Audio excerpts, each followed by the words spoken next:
إن الحمد لله نحمده ونستعينه ونستغفره ونؤمن به ونتوكل عليه ونعوذ بالله من شرور أنفسنا ومن سيئات أعمالنا من يهده الله فلا مضل له ومن يضلل فلا هادي له وأشهد أن لا إله إلا الله وحده لا شريك له وأشهد أن محمدا عبده ورسوله أما بعد அளவற்ற அருளாளனும் நிகரற்ற பேரன்புடையோனுமாகிய எல்லாம் வல்ல ஏக இறைவனாகிய அல்லாஹ்வுடைய திருப்பெயரை போற்றி ஆரம்பிக்கின்றேன். இஸ்லாம் அப்படிங்கிற இந்த மார்க்கத்தினுடைய அடிப்படைகளிலான முதன்மையான விஷயம் இருக்கிறது என்றால் அது சோதனைக்கான அடித்தளத்தை கொண்ட அறிவுரைகளாக இருக்கிறது. இந்த உலகத்தினுடைய வாழ்க்கையை அல்லாஹ் படைத்திருப்பதே எதற்காக அப்படிங்கிறத அவனுடைய அருள்மறையாம் திருமறையில் சொல்லும்போது உங்களுக்கான ஒரு சோதனைக்கான களம்தான் இம்மையினுடைய உலக வாழ்வு. ஏன்னா அல்லாஹ் அப்படிதான் சொல்றான் சூரத்துல் முல்கில், அல்லதி ஹலக்கல் மௌத், மரணத்தையும் அல்லாஹ் படைத்திருக்கிறான், வல் ஹயாத், இன்னும் வாழ்வையும் அல்லாஹ் படைத்திருக்கிறான். எதற்காக? லியப்லுவக்கும், உங்களுக்கான சோதனைக்காக. ஐயுக்கும் அஹ்சனு அமலன், உங்களில் அழகான செயலுக்குரியவர்கள் யார் அப்படிங்கிறத சோதிக்கிறதுக்கு தான் இந்த உலகத்தின் வாழ்வு. அதற்குத்தான் இந்த இம்மையினுடைய சூழல்.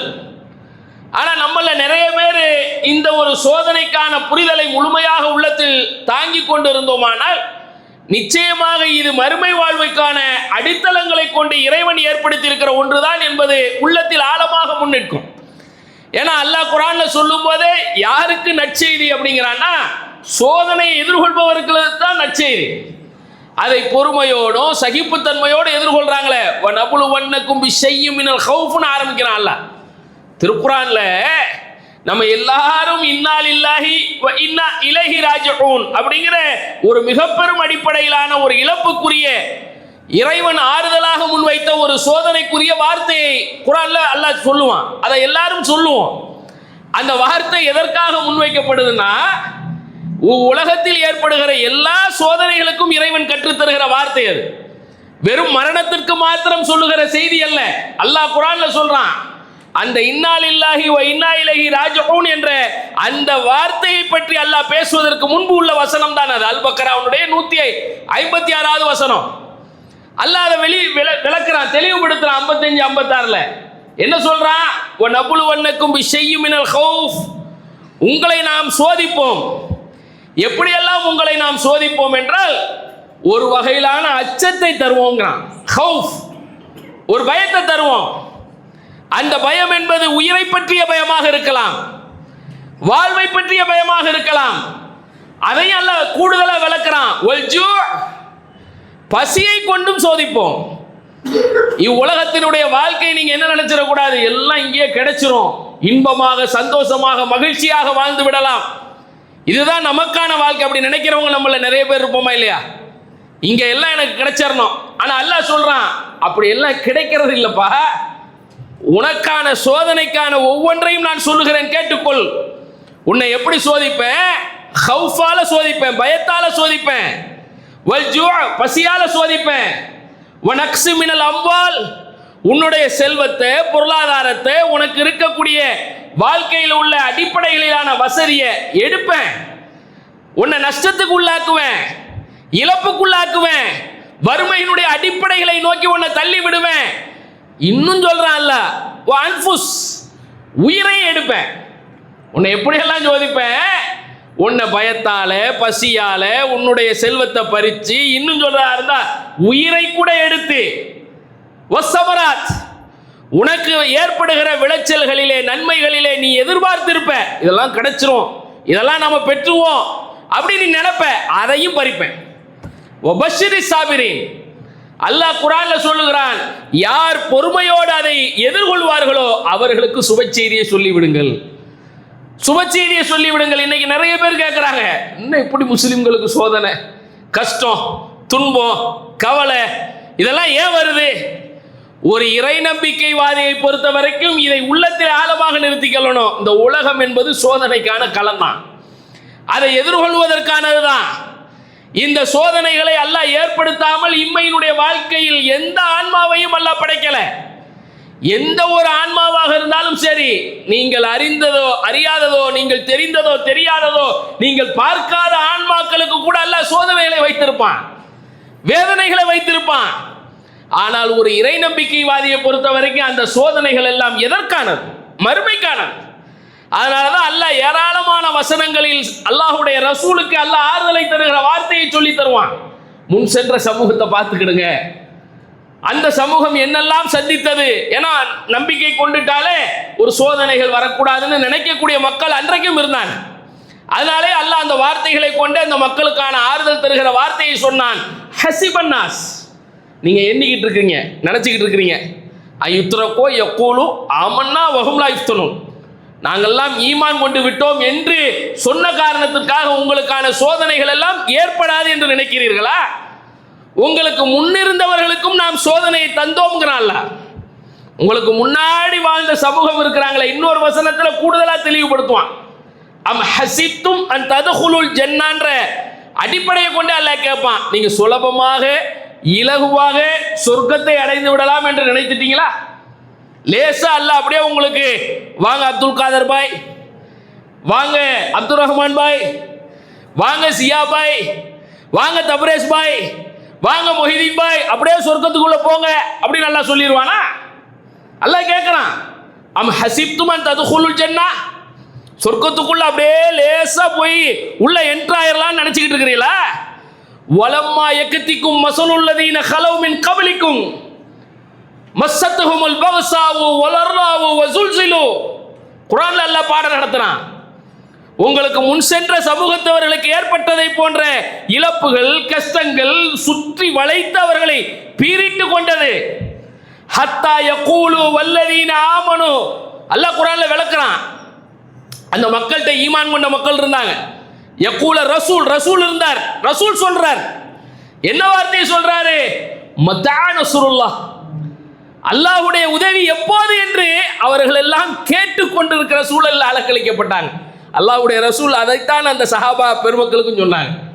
ஏன்னா சில பேர் ஓடி வந்து அவர்களுடைய மேனிகளில் ஏற்படுத்தப்பட்ட காயங்களுடைய வடுக்களை அல்லாஹ்வுடைய ரசூல்கிட்ட காட்டுவாங்க. என்ன யார் ரசூல் அல்லாஹ், என்ன யார் ரசூல் அல்லாஹ், இப்படி ஒரு துன்பமா, இப்படி ஒரு துயரமா, அலா தஸ்தன்சுருலனா அப்படி கேட்குறாங்க. அல்லாஹ்விடத்தில் எங்களுக்காக உதவி தர மாட்டீங்களா? அலா ததுல்லாஹ் லனா, அல்லாஹ்விடத்தில் துஆ செய்ய மாட்டீங்களா? இப்படி எங்களுக்கு வேதனைகளும் கஷ்டங்களும் துன்பங்களும் வருது. ஏன்? மக்காவுடைய வாழ்க்கை அப்படிப்பட்ட வாழ்க்கை. உண்ண உணவில்லை, சாப்பிட வழி இல்லை, இலைதலைகளை சாப்பிட்டு ஆட்டு புழுக்கைகளை போன்றெல்லாம் மலம் கழித்த சூழல். இன்றைக்கு நிகழ்காலத்தில் அல்லாஹ் அந்த சொர்க்கவாசிகளுக்கான ஒரு பெரும் எடுத்துக்காட்டாக ஒரு நிலத்தை ஆக்கியிருக்கிறான். சொர்க்கத்துக்குரிய நிலம், சூனவாதிகளுக்கான நற்செய்தியை தாங்கிய மக்கள் இந்த பாலஸ்தீனர்கள் இருக்காங்கல்ல, எத்தனை பேரும் பசியினுடைய வேட்கை, எத்தனை பேரும் துன்பம். 1400 ஆண்டுகளுக்கு முன்பு எந்த ஒரு சமூகம் இந்த பசியினால் அலக்களிக்கப்பட்டதோ அன்றைக்கு இருந்த சஹாபாக்கள் அந்த அலக்களிப்பை சந்திச்சாங்க. உண்ணுவதற்கு உணவு இல்லாம, உடுத்துவதற்கு உடை இல்லாம, மிகுந்த சிரமத்துக்கு மத்தியில் வாழ்ந்த ஒரு சமூகம் 1400 ஆண்டுகளுக்கு முன்பு அந்த அரேபிய பாலைவனத்திலே எதிரிகளால் சந்தித்தது என்றால் அது அல்லாஹ்வுடைய ரசூலுடைய சமூகம். பெருங்கொண்ட துன்பம், சாதாரண ஒரு துன்பம் இல்லை. வார்த்தைகளால் அல்லாஹ்வுடைய ரசூலே பசியை உணர்ந்து பசியினுடைய வேட்கையை அறிந்து அவர்களே தங்கள் நாவால் சொன்ன வார்த்தைகள் எல்லாம் இன்னைக்கு ஹதீஸ்ல இருக்கு. இன்னைக்கு ஹதீஸ்ல இருக்கா இல்லையா? நீங்களாம் கேள்விப்பட்டிருக்கீங்களா? அபூபக்கர் சித்திக், உமர் ரலியல்லாஹு அன்ஹு, பெரிய சாம்ராஜ்யத்தின் சக்கரவர்த்தி, ஒரு இஸ்லாமிய அடிப்படையில் ஆட்சி செய்தவர்கள், அவங்களாம் எப்படிப்பட்ட வாழ்க்கையை சந்திச்சாங்க? பசியோடு வெளியில வந்து அல்லோலப்படுறாங்க. ரசூல்லா போய் கேட்குறாங்க, வெளியே வந்து, என்ன அபூபக்கரே, என்ன உமரே, என்ன இந்த நேரத்தில் நீங்கள் வெளியில் வந்திருக்கிறீங்களே, என்ன உங்களை வெளியில் கொண்டு வந்தது? அல்லாஹ்வுடைய ரசூலே, அல்ஜூ, பசி, பசி எங்களால் முடியல, தாங்க முடியல, ஒரு அளவுக்கு மேலே எங்களால் அதை சகிக்க முடியல. யார் ரசூலல்லாஹ்? ரசூல்லா, அல்லதி நஃப்ஸி பியதிஹி, என் உயிர் எவன் கைவசம் இருக்கிறது அவன் மீது ஆணையா சொல்கிறேன், ஆனால் அல்ஜூ அப்படி சொல்கிறாங்க. நீங்கள் மட்டுமாப்பா பசியோடு இருக்கிறீங்க? நானும் பசியோடு தான் இருக்கேன். நானும் பசியோட தான் இருக்கிறேன். நம்மெல்லாம் இன்னைக்கு மிதமிஞ்சிய உணவுகளை உண்றோம். வீட்டுக்குள்ள போனா 1008 உணவு பதார்த்தங்கள். சாதாரண தேநீருக்கு கூட பல வகைகளான ரஸ்க்கு, பிஸ்கெட்டு, என்னென்ன சாப்பிட்றோம். என்னென்ன சாப்பிட்றோம்? வயிறுகள் புடைத்து வெளியிலே தொங்குகிறது தொந்திகளாக. உள்ளத்தில் இருக்கிற ஈமானிய பலம் எங்க இருக்கு? அன்னைக்கு சஹாபாக்கள்லாம் அப்படியெல்லாம் சாப்பாடு பார்த்தா கண்ணில் இருந்து கண்ணீரா வடியும். ஏன் தெரியுமா? எங்களுக்கு எல்லாம் இம்மையிலே எல்லாத்தையும் கொடுத்துட்டு மறுமையில் எங்களை எல்லாம் சோதிச்சிருவானோ தண்டிச்சிருவானோ என்று சொர்க்கவாதி தான் சொல்லப்பட்ட சஹாபாக்களே கண்ணில் இருந்து தாரை தாரையாக அழுத வரலாறுகள் ஹதீஸுகளில் நீண்ட நெடியதாக இருக்கிறது. அவங்கெல்லாம் இந்த இம்மை வாழ்க்கையை பார்த்துட்டு என்ன நினைப்பாங்க? என்ன இங்கே எல்லாம் கொடுத்துருவானோ?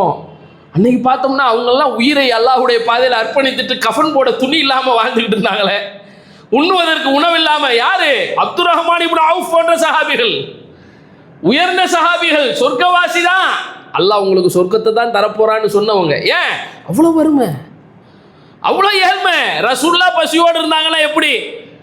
ரசூல்லாவை நாங்கள் பசியோடு பார்த்துட்டு வீட்டுக்கு விருந்துக்காக வேண்டி அல்லாஹ்வுடைய ரசூலை அழைத்து செல்வோம் என்று அன்சாரி தோழர்கள் சொல்றாங்க. பல்வேறு செய்திகள், ஏராளமான ஹதீஸுகள். ஏன்? அவங்களுக்கு அல்லாஹ் தந்த நிலை. ஒரு தடவை ரசூல்லாட்ட ஒருத்தர் வருவார், பார்த்தா அவரே உடல்லாம் மெலிஞ்சு போய் பசியினுடைய வேட்கையோட உணர்ந்து பார்த்தா அப்படியே தெரியுது, ஒட்டிய கன்னங்களோடு ஒடுங்கி போன உடலோடு வந்து நிற்கிறார். ரசூல்லா வீட்டில் போய் என் வீட்டில் போய் எல்லாத்தையும் கேட்டுவாங்க. வீட்டுக்கு ஆள் அனுப்புனா வீட்டில் ரசூல்லாவுடைய வீட்டில் இருக்கிற உணவு என்ன தெரியுமா?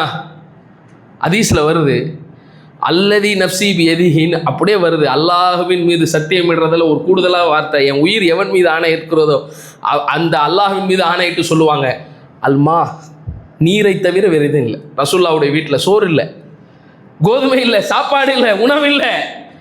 எல்லா மனைவியர்களும் அதே வார்த்தையை சொல்லுகிறார்கள். ரசூல் ஸல்லல்லாஹு அலைஹி வஸல்லம் வீட்டில் என்ன இல்லையா? ஒன்றும் இல்லை, உண்ணுவதற்கு உணவு இல்லை. அல்லாஹ்வுடைய தூதருடைய வீடு. அப்போ தான் ரசூல்லா சொல்லுவாங்க, இந்த விருந்தாளியை கண்ணியப்படுத்துறவர் உங்களில் யார் அப்படின்னு கேட்பாங்க ரசூல்லா.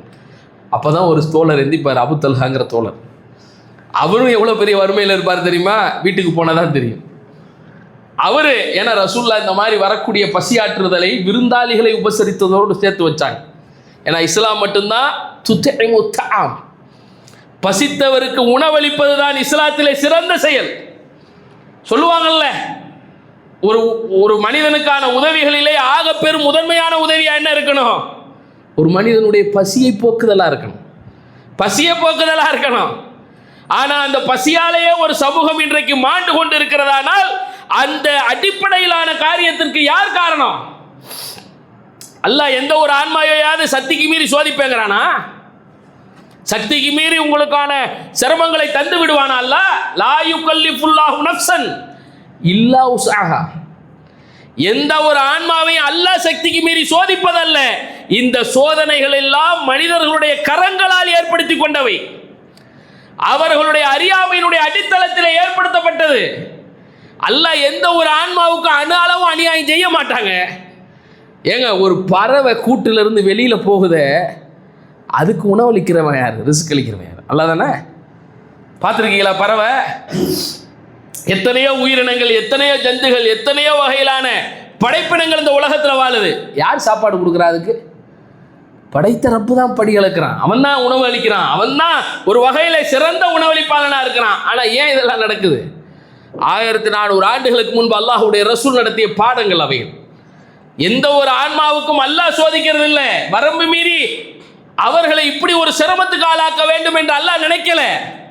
அல்லாஹ் சக மனிதனை கொண்டுதான் இன்னொரு மனிதனுக்கான அடித்தளங்களான வாசலை திறக்க சொல்றான். எங்கேயோ இருந்து அல்லாஹ் வானத்திலிருந்து மண்ணு செல்வா மாதிரி ஒரு அதிசயமான உணவு தட்டுகளை கொண்டு உணவளிக்குவேன் அப்படின்னு வாக்குறுதி தரல. இன்னொரு சக மனிதர்கள் என்ன செய்கிறார்கள், அதாக உள்ள இஸ்லாத்தினுடைய அடிப்படை. ஏன்னா 1400 ஆண்டுகளுக்கு முன்பு அல்லாஹ்வுடைய ரசூல் அப்படித்தான் ஒரு சமூகத்தை உருவாக்கி ஒரு இஸ்லாமிய சாம்ராஜ்யத்தை கட்டி அமைச்சாங்க. அல்லாஹ்வுடைய ரசூலுடைய கட்டமைப்பு அப்படித்தான். அந்த அபு தல்ஹா வீட்டுக்கு போறார், வீட்டில் உணவு இல்லை. அந்த மனைவி சொல்றாங்க, விருந்தாளியை கூட்டு வந்துட்டீங்க, நமக்கே சாப்பாடு இல்லை, பிள்ளைகளுக்கு தான் இருக்குது, இப்போ என்ன செய்யறது? என்ன செய்யுங்க, பிள்ளைகளை தூங்க வச்சிருங்க. மனைவிட்ட சொல்கிறார் அந்த அபு தல்ஹாங்கிற சஹாபி. விருந்துக்கு ஆளை கூட்டிகிட்டு வந்துட்டாங்க, வீட்டுக்கு தான் கூட்டு போகிறாங்க. சும்மா ஹோட்டல்கள் அல்ல, உணவு கொடுக்குற ஒரு முதன்மையான இடங்களாக இல்லங்கள் இருக்கும். அப்போ அவங்க சொல்கிறாங்க, நீ என்ன செய்யி, சாப்பாட்டில் அவருக்கு உணவு வச்சுரு, தட்டில் வச்சுரு. நாம் என்ன செய்வோம், வெறும் தட்டை வச்சு சாப்பிட்ற மாதிரியே பாவலா பண்ணுவோம். அவர் என்ன நினைப்பாரு, சாப்பிட எல்லாரும் சாப்பிட்றாங்க, நீ விளக்க மட்டும் அணைச்சிட்டின்னா எல்லாரும் அவங்களும் சாப்பிட்றாங்க, நம்மளும் சாப்பிடுவோம், திருப்தியாக அவர் வெளியே போவார் அப்படின்னு அந்த சஹாபி நினைக்கிறார். ஆனால் அல்லாஹ்வுக்கு அது தெரியுமா இல்லையா? அல்லாஹ் அடுத்து வசனத்தை இறக்குறான். ரசூல் ஸல்லல்லாஹு அலைஹி வஸல்லம் அதை சொன்ன உடனே தான் அவருக்கே தெரியுது அல்லாஹ் ஆயத்தை இறக்குனான், அவர்கள் தங்களை விட பிறருக்கான முன்னுரிமைகளை தருவார்கள் என்று. எதுக்காக இதை சொல்லுகிறோமானால், 1400 ஆண்டுகளுக்கு முன்பு ஒரு சமூக கட்டமைப்பை கொண்டு ஒரு இஸ்லாத்தினுடைய அடித்தளத்தை கட்டமைச்சாங்க ரசூலுல்லாஹ். இந்த மாதிரி வறுமையின் வேட்கையால, இல்லாமையினுடைய சூழல்களால இவ்வுலகத்தில் எந்த விதத்திலும் உயிரிழப்புகள் நடந்துவிடக் கூடாது என்பதற்குத்தான் இஸ்லாத்தை அல்லாஹ் மேலோங்க செய்தான். இஸ்லாத்தை அல்லாஹ் மேலோங்க செய்தான். 1400 ஆண்டுகளுக்கு முன்பு அல்லாஹ்வுடைய ரசூல் சொன்னாங்க, ஒரு சமூகத்தினுடைய கட்டமைப்பிலே முதன்மையானதாக இது போன்று பாதிக்கப்படுகிற மக்களுக்கான உதவிக்கரங்களை நீட்டுவதாக ஒரு இஸ்லாமிய ஆட்சியாளர் முன்னிற்பார். ஒரு இஸ்லாமிய ஆட்சியாளர். அதனாலேயே அல்லாஹ் அப்படியே காட்டுவான் ரசூலுல்லாஹ்க்கு. எதை காட்டுவான் தெரியுமா? கிழக்கு மேற்கு எல்லாத்தையும் அப்படியே அல்லாஹ் சுருட்டி ரசூலுல்லாஹ்ட்ட காட்டுவான்.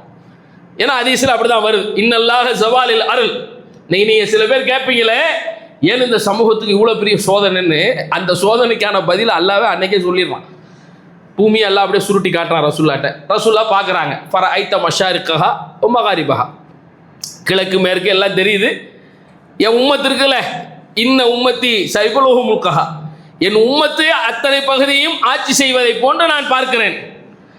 என் சமூகத்துக்கு அல்லாஹ் கசானாக்களை திறந்து விடுவதையும் நான் அறிகிறேன்.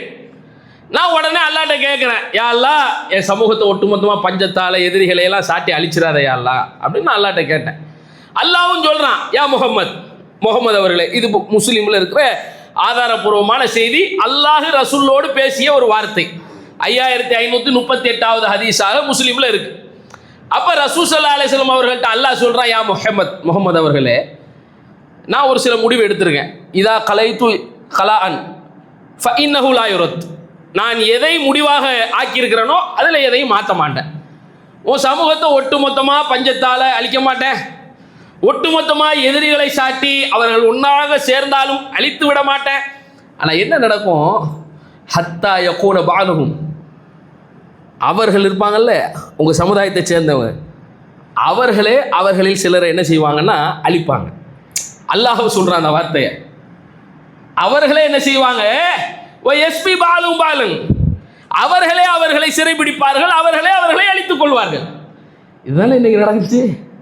இந்த சமூகத்துக்கு ஏற்படுகிற அத்தனை இன்னல்களுக்கும் துன்பங்களுக்கும் யார் காரணம்? அல்லாஹ்வா அல்லது அல்லாஹ்வுடைய ரசூலுடைய கட்டமைப்பை கொண்ட வாழ்வியலா? எது? 1400 ஆண்டுகளுக்கு முன்பு என்னுடைய ஆட்சிக்கு கீழே ஒரு குடும்பத்திற்கு உணவில்லை என்றால் கூட அந்த கோதுமை மூட்டையை தோளில் சுமந்தாரே உமர் பின் கத்தாப் ரலியல்லாஹு அன்ஹு. எத்தனை பேர் ஆட்சி, உமரை போன்ற ஆட்சியாளர்கள் வர வேண்டும் என்று காந்தி பேசுறாரு. எதுக்கு? நீங்க பார்க்குறீங்களே, சாப்பாடு இல்லைன்னு கையை ஏந்தி ஒரு கூட்டம் நிற்குதே, ஒரு சமூகம் அல்லோலப்படுகிறதே, ஒரு சமூகம் வேதனையினால கண்ணீர் வடிக்குதே, ஒரே ஒரு கோதுமை மூட்டை போராடி சிரமத்துக்கு இடையிலே ஒரு குடும்பத்தில் ஒருவர் தூக்கி வரும்போது ஒட்டுமொத்த பிள்ளைகளும் பச்சிலம் குழந்தைகளும் அந்த குடும்பத்தில் இருக்கிற அனைவரும் உச்சி முகிர்ந்து சந்தோஷத்தில் திளைத்து போய் அந்த மூட்டையை பார்த்து, அந்த மூட்டையை தூக்கிட்டு வந்த மனுஷன் கீழே விழுந்து கிடக்கிறான். அந்த கோதுமை மூட்டையை பார்த்து விட்டு அத்தனை பேருடைய முகங்களிலும் சந்தோஷம் தெரிகிறது. இதே கோதுமை மூட்டையை ஒரு அமீருல் முஃமினீன்களுடைய தலைவராக இருந்தவர், ஒரு மிக பெரும் ஆட்சியாளராக அறியப்பட்டவர் தோள்ல தூக்கினார். எதுக்காக? ஒரே ஒரு குடும்பம் பசியோடு இருந்ததுக்காக. அதுதான் இஸ்லாமிய அடிப்படையிலான ஒரு ஆட்சியின் தத்துவம். ஏன்? அந்த மனிதர்கள் சாப்பிடாவிட்டால் அதற்கான பதிலை நான் அல்லாட்ட சொல்லணும். பணியாளர்கள் இருந்தார்கள், உதவிகளுக்கு ஆள்கள் இருந்தாங்க. ஆனா கேட்கப்பட்ட கேள்வி என்ன? நாங்க தூக்குறோமே, நீ தூக்குவ இங்க அங்க அல்லாட்ட. ஒரு இமாமுக்கு, ஒரு அதிகாரம் மிக்க ஒரு ஆட்சியாளர்களுக்கு பொறுப்பு இல்லையா? அதுதாங்க இஸ்லாம். எந்த அளவுக்கு இரண்டாவது உமர் என்று அறியப்பட்ட உமர் பின் அப்துல் அஜீஸ் அவர்கள் மலைகளில் கூட தானியங்களை தூவி வையுங்க, பறவைகள் கூட பசியால் இறந்து போய்விடக்கூடாதுன்னார். எது? பறவைகள் இருக்கும்ல, பறவைகள் கூட பசியால் இறந்து போயிடக்கூடாது, அவைகளுக்கு கூட உணவு தானியங்களை தூவி வைங்க. இதுதான் இஸ்லாம். அதனாலதான் ஒரு நாய்க்கு கூட தாகத்தில் தத்தளித்த போது தண்ணீர் தருவதற்கு அல்லாஹ் உங்களுக்கு சொர்க்கத்தை தருவான். ஒரு பூனையை கூட உணவு தராமல் கட்டி போட்டு துன்புறுத்துவதற்காக ஒரு பெண் தொழுதிருந்தாலும் அல்லாஹ்வை வணங்கி கொண்டிருந்தாலும் அல்லாஹ் அவர்களுக்கு நரகத்தை தருவான். சொன்னவங்க யாரு? அல்லாஹ்வுடைய ரசூல். ஒரு பூனைக்கு சாப்பாடு கொடுக்காம கட்டி போட்டதுக்காக அல்லாஹ் என்ன செய்யறான்? நரகத்தை தர்றான். ஒரு நாய்க்கு அல்லாஹ் உணவு தந்து ஒரு தண்ணீரை தந்து கெட்ட நடத்தை உடையவங்க, ஹதீஸ்ல தான் வருது, ஒரு விபச்சாரம் போன்ற ஒரு மிக பெரும் மானக்கேடான ஒரு காரியத்தை செய்து தண்டனைக்குரிய குற்றம் இஸ்லாத்துல, அதை செஞ்சவங்க அந்த நாய் தாகத்தில் இருக்கும்போது தண்ணீரை கொடுத்ததுக்காக அல்லாஹ் சொர்க்கத்தை தரும். இதுதான் இஸ்லாம். எதுக்காக இதை இந்த நேரத்தில் சொல்றோம்? இன்றைக்கு மனிதர்கள் ஏற்படுத்தப்பட்ட அவர்களுடைய கரங்களுடைய விஷயங்கள், அல்லாஹ் அதைத்தான் சொல்றான். லா யுகல்லிஃபுல்லாஹு நஃப்ஸன் இல்லா உஸ்ஸாஹாங்கிறது சிலர் மார்க்க அடிப்படையிலான சில கடமைகளுக்கு மட்டும்தான். அது உலகத்தில் அல்லாஹ் இது மாதிரி சோதனைகளை மனிதர்களுக்கு ஏற்படுத்தி கொண்டே தான் இருப்பான் அப்படின்னு சொல்றவங்களும் இருக்காங்க. ஒரு வணக்கத்துக்கு அதை பொருத்திக்கிறலாங்க. நடைமுறையில் உள்ள வாழ்வியல்களுக்கு அந்த வசனங்களை நாம் பொருத்தி பார்ப்பது என்பது சரியா வராது. நிறைய சோதனைகளை நம்ம தாங்குறோம், சக்திக்கு மீறியதா வருது, பல்வேறு இழப்புகளை தருது. ஒருவருக்கு ஒரு பெரிய அளவிலான ஒரு ஆட்கொள்ளி நோயெல்லாம் ஏற்படுதுன்னா அப்ப அவரால் தாங்கவே முடியலையே, கையேந்தி வந்து நிற்கிறான் அந்த மனுஷன். இதெல்லாம் எப்படி வந்துச்சு? யார் உருவாக்குனா? மனிதர்கள் அவர்களுடைய கரங்களில் செய்த சில அடித்தளங்களை கொண்டு முற்படுத்தியவைகள். அதனாலதான் இஸ்லாமிய மார்க்கம் மட்டும்தான் அல்லாஹ்வுடைய பொருத்தத்தை மாத்திரம் முன்வைங்க. எந்த விதத்திலும் இந்த உலகத்தில் நீங்கள் செய்த பாவங்களின் வினைகளுக்காக அல்லாஹ் நம்மை பிடித்து விடக்கூடாது என்று மன்றாடுங்க. உங்களுக்கான சோதனைகளில் இருந்து பாடங்களை படிப்பினைகளை பெற்றுக்கொள்ளுங்க என்று ஒவ்வொரு செய்திகளின் வழியாக ஈமானிய பலத்தை தந்துச்சு. அதனாலதான் சஹாபா பெருமக்கள் எந்த ஒரு சோதனையை உள்ளத்துல தாங்கினாலும் அந்த சோதனையிலிருந்து ஒரு சரியானது ஒரு பாடத்தை உள்ளத்துல எப்போதுமே பெறுவாங்க. ஆனா இன்னைக்கு நம்முடைய நிலை என்ன தெரியுமா ஆயிடுச்சு? நம்முடைய சமூகத்தினுடைய நிலை என்ன தெரியுமா ஆயிடுச்சு? நமக்கான ஒரு கட்டமைப்பை கொண்ட அடித்தளத்தில் இருந்த அல்லாஹ்வுடைய ரசூலுக்கு அல்லாஹ் சொன்ன வார்த்தையிலே முஸ்லிம்களாகிய நீங்கள் உங்களுக்கு மத்தியிலான ஒரு ஒருங்கிணைப்பை இழந்துட்டீங்கன்னா என்ன நடக்குங்கிறான்ல? இதெல்லாம் நடக்குங்கிறான். நீங்க இந்த பாதிப்பெல்லாம் சந்திக்க தான் செய்வீங்க. உங்க எதிரிகளால் உங்களுக்கு ஏற்படுகிற அழிவு என்பது எதிரிகளின் கரத்தால் ஏற்படுத்தப்பட்ட பலம் அல்ல. நீங்கள் ஒன்றுபடாமல் விலகி போய் உங்களுக்குள்ள எதிர்ப்பை சந்தித்து ஒரு முஸ்லிம் இன்னொரு முஸ்லிமுக்கு எதிராக நிற்பதனுடைய அடிப்படைகளில் ஏற்படுத்தப்பட்ட பாதிப்பு தான் இது. நீங்க யாரை குறை சொல்லக்கூடாது? வெளியில மற்றவர்களை போய் குறை சொல்லக்கூடாது. யூதனை குறை சொல்றது, இல்லை நஸ்ரானியை குறை சொல்றது, இல்லை இங்க இருக்கக்கூடிய சில கூட்டத்தவர்கள் இஸ்லாத்துக்கு எதிராக முஸ்லிம்களுக்கு எதிராக வன்மத்தை பரப்புகிறார்கள், எனவே அவர்கள் மீது நாங்கள் கோபப்படுகிறோம். கோபப்படுவதற்கும் ஆத்திரப்படுவதற்கும் முதன்மையான இடத்தில் உள்ளது நமக்கு தான். நம்ம சமுதாயத்தை நாம நினைச்சு நாமளே கோபப்பட்டுக்கிறோம். ஏன்? எத்தனை பேர் பாதிப்புகள் வந்தாலும் இந்த சமூகத்தில் எத்தனை அறிவுரைகள் சொன்னாலும் நாம ஒன்றுவிட மாட்டோம். நமக்குள்ள அந்த ஒருங்கிணைப்பு இல்லாமலே போகுது. அப்ப அல்லாஹ்வுடைய சோதனை இன்னும் அதிகப்படும். இதோட அல்லாஹ் விட்டுருவானா? இப்படியே உங்களை சரிப்பா இருந்துட்டு போ அப்படிலாம் இல்லை, இன்னும் அல்லாஹ் அதிகமாக சோதிப்பான். என்றைக்கு நீங்கள் உங்களை மாற்றிக்கொள்ளாத வரைக்கும் அல்லாஹ் நம்மளை மாற்ற மாட்டான். நாங்க இப்படியே தான் இருப்போம், எங்களுடைய நடைமுறைகள் இப்படியே தான் இருக்கும். எத்தனை பேரும் இடர்பாடுகள் ஏற்படுத்தப்பட்டு கொண்டிருந்தாலும் நாங்க அமைதியாக கண்டும் காணாமல் ஒவ்வொரு விஷயத்திலும் வேடிக்கை பார்ப்போம்னா எழுதி வைத்துக் கொள்ளுங்கள், அல்லாஹ் நம்மை அழித்து விட்டு வேறொரு சமூகத்தை அல்லாஹ் கட்டமைப்பான். அந்த ஆற்றல் மிக்கவன் யார் தான்? அல்லாஹ் தானே. நீங்களும் நானும் நம்மளை நாமளை மாத்திக்கிறாட்டா அல்லாஹ் என்ன செய்வான்? நம்முடைய எதிரிகளாலேயே நமக்கு அழிவை தரும். அல்லாஹ் பாதுகாக்கணும். அந்த நிலை வரக்கூடாதுங்கிறதுக்கு தான் அல்லாஹுடைய மார்க்கம் சொன்னது துவாக்களின் வழியாக, அல்லாஹுடைய கலாம் சொன்னது துவாக்களின் வழியாக. அல்லாஹ்விடத்திலே மன்றாடுங்க, அல்லாஹ்விடத்திலே பிரார்த்திங்க. யா அல்லாஹ், நாங்கள் தாங்கிக் கொள்ள முடியாத சிரமங்களை எங்கள் மீது தாட்டி விடாதே அல்லாஹ்னு அல்லாஹ்ட்ட கேளுங்க. இறைவா, எதிரிகளுக்கு எதிராக எங்கள் கரங்களை நீ பலப்படுத்தி அல்லாஹ்னு அல்லாஹ்ட்ட மன்றாடுங்க. இதுதாங்க இஸ்லாமு. இதுதான் நம்முடைய ஈமானிய புரிதல். இதை உள்ளத்திலே தாங்கி கொண்ட சமூகத்திற்கு மட்டும்தான் சரியானது ஒரு வழிகளை அல்லாஹ் ஏற்படுத்துவான். நிச்சயமாக அல்லாஹ்விடத்திலே நம்முடைய மீளுதல் இருக்கிறது, அவன்பாலே நம்முடைய திரும்புதல் இருக்கிறது. அந்த இன்னா லில்லாஹி வ இன்னா இலைஹி ராஜிஊன் என்ற வார்த்தை ஒரு இறை நம்பிக்கைவாதிக்கு இந்த உலகத்தில் அல்லாஹ் தந்திருக்கிற மிக பெரும் ஆறுதலுக்குரிய ஒரு உள ரீதியான ஈமானிய சொல். நிச்சயமாக அல்லாஹுக்குரியவங்க தான் நாங்கள், அல்லாஹுக்குரியவங்க தான் நாங்கள், அவனிடத்தில் தான் எங்களுடைய மீளுதல் இருக்கிறது, அவனிடத்தில் தான் நாங்களும் செல்ல போகிறோம். இந்த உலகத்தில் நமக்கு ஏற்படுகிற எந்த துன்பங்களையும் கஷ்டங்களையும் எந்தவித இழப்புகளையும் அல்லாஹ் மறுமைக்கான நன்மைகளாக மாற்றுகிற ஆற்றல் படைச்சவன் அல்லாஹ் மட்டும்தான். எனவே அல்லாஹ்விடத்துல மன்றாடுங்க. இன்றைக்கும் அல்லாஹ் பல்வேறு சோதனைகளை நம்மளுக்கு தந்திருப்பான், வேதனைகளை தந்திருப்பான், இழப்புகளை தந்திருப்பான். குடும்பத்தில் ஏற்படுத்தப்பட்ட ஒரு நோயால் ஏற்பட்ட பாதிப்புகளால் சிரமங்களுக்கும் இன்னல்களுக்கும் உள்ளாகலாம். எந்த ஒரு அடிப்படையிலான இன்னல்களுக்கும் துன்பங்களுக்கும் அல்லாஹ் நமக்கான நன்மைகளை மறுமையில் தராமல் இருக்க மாட்டான். இந்த ஒரு உள ரீதியான எண்ணங்களை அல்லாஹ் உங்களுக்கும் எனக்கும் உள்ளத்திலே தாங்கிக் கொள்கிற ஆற்றலை தர வேண்டும் என்று பிரார்த்தித்து நேரத்தின் அருமை கருதி என்னுடைய முதல் உரை நிறைவு செய்கிறேன். அஸ்ஸலாமு அலைக்கும்.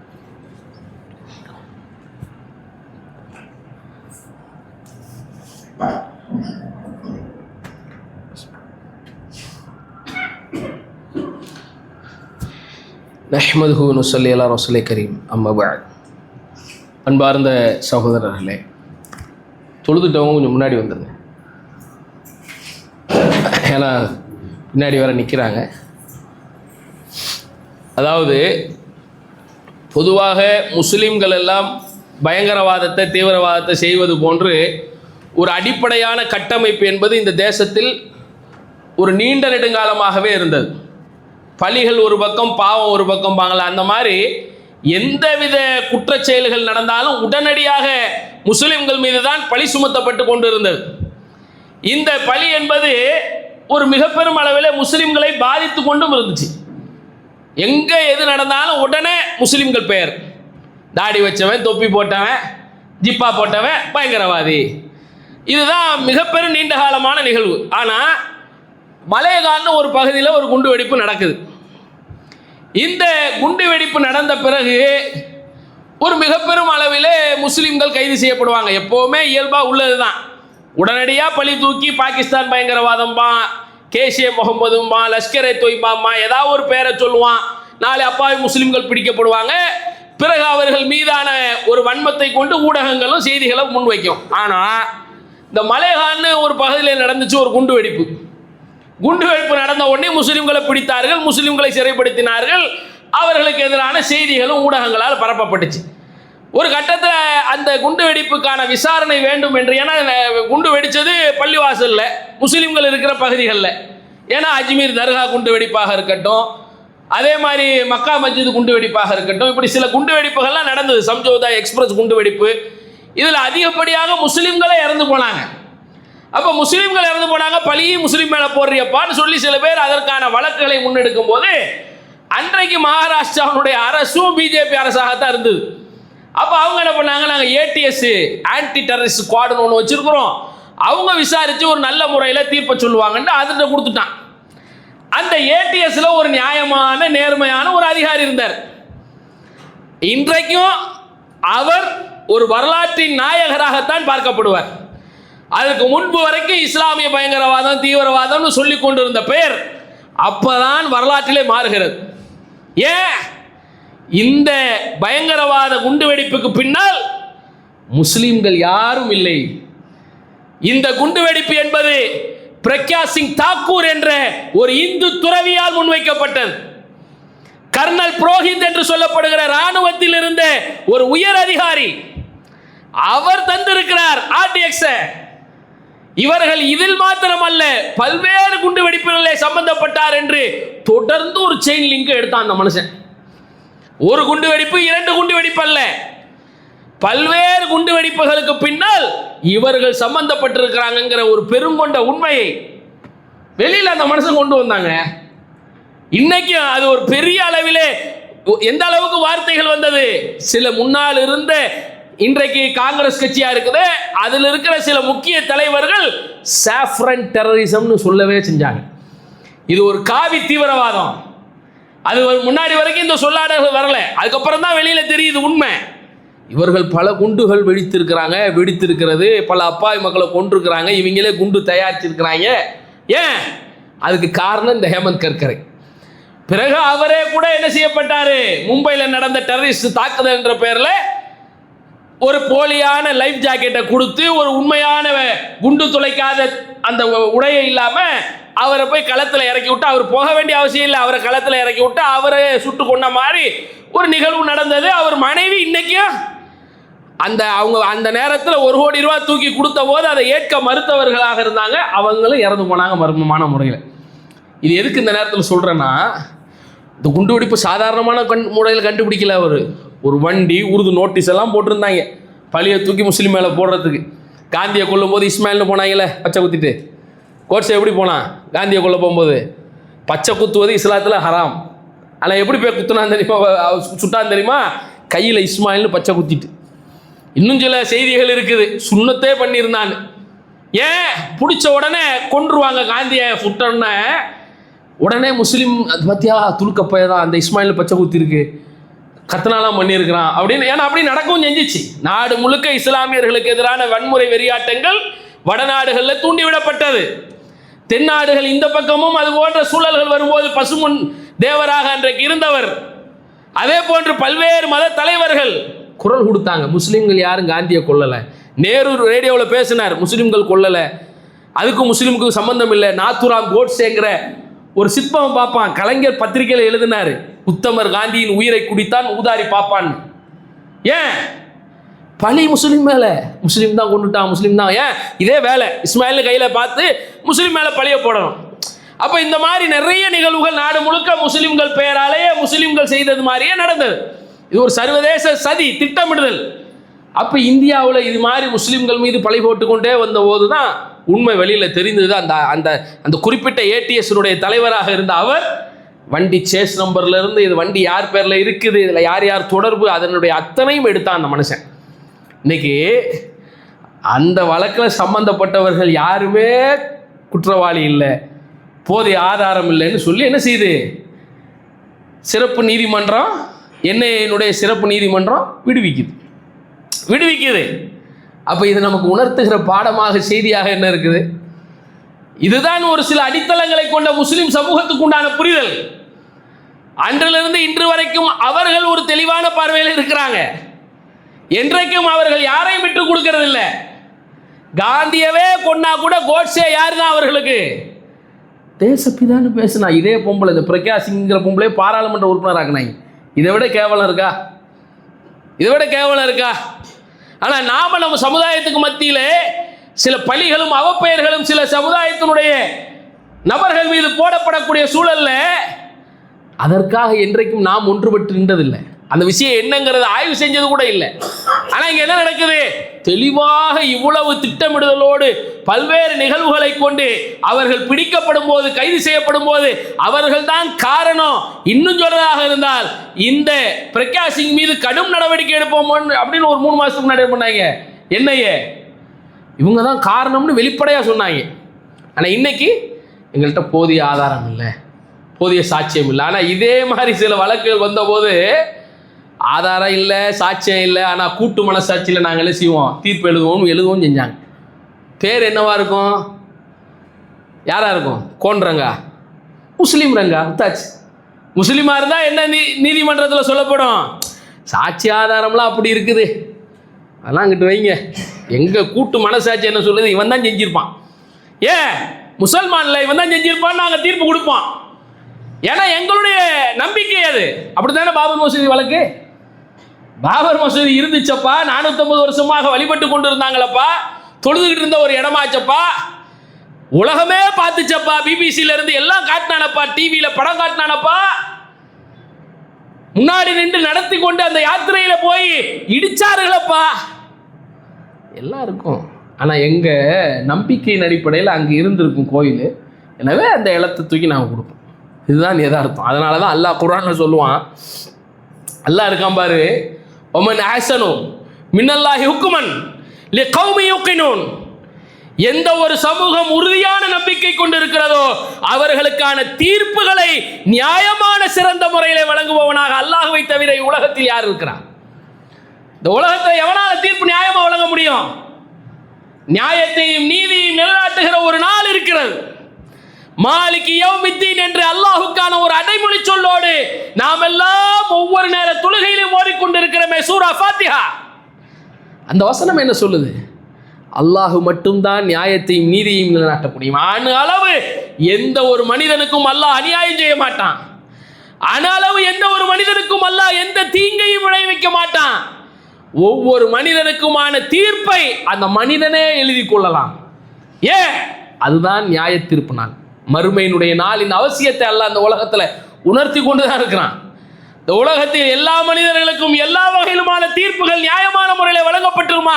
நிச்சயமாக வழங்கப்படாது. அப்பாவிகள் சிறைப்படுத்தப்படுவார்கள், அப்பாவிகள் தூக்கிலிடப்படுவார்கள், அப்பாவிகளுடைய உயிர்கள் பறிக்கப்படலாம், அப்பாவிகள் பல்வேறு கொடுங்கோன்மை மிக்க தண்டனைகளால் சிறை கொட்டடைகளில் அடைக்கப்படலாம். ஆனால் உண்மையான குற்றவாளிகள் சுதந்திரமாக வெளியிலே சுற்றியும் திரியலாம். அல்லாஹ்வுடைய மார்க்கம் சொல்லுகிறது, இவ்வுலகம் நிரந்தரம் இல்லை, இங்கே அவர்கள் தப்பிக்கலாம். மறுமை என்ற அந்த நாளில் எந்த ஒரு மனிதனும் அவன் செய்த அணு அளவேனும் நன்மையையும் பார்ப்பான், அணு அளவேனும் தீமையும் பார்ப்பான்.